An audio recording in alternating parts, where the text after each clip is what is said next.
we are with our best player of the game, Arwin Santos with 30 points, 12 rebounds, and 3 assists. Congratulations, Arwin. Ano ba yung motivation mo behind this kind of performance? Motivation ko, number one, yung mama ko nasa St. Luke's ngayon, nasa room niya. Hi mama, magpagaling ka, sana makalabas ka na kaagad. And of course, Arwin, dalawang laro na lang para malaman natin kung ano ba ang katayuan ninyo after this elimination round. Ano ba yung mga dapat ninyong i-correct o ayusin pa coming into those 2 games? Siguro, i-correct, siyempre, marami pa, lagi naman. Hindi naman po mo nanalo kami.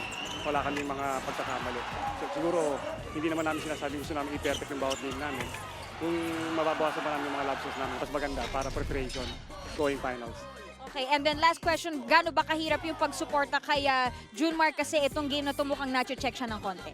Para sa akin, hindi mahirap kasi alam ko naman, ang kahit wala ang Junmar, nandiyan pa yung mga kasama ko. Pero siyempre, number one na go-to guy namin si Junmar. Kaya para sa akin, malalim masyado yung bench namin. Kaya hindi nila alam kung sino puputok. Alright, ngayon naman ito ang iyong pagkakataon na batiin ang iyong mga fans at mga mahal sa buhay. Una-una na, nagpapasalamat ako kay God.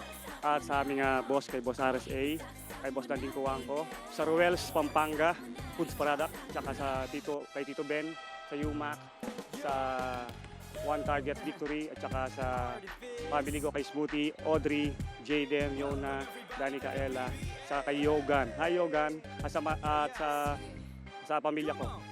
Maraming salamat and congratulations, Arwin Santos.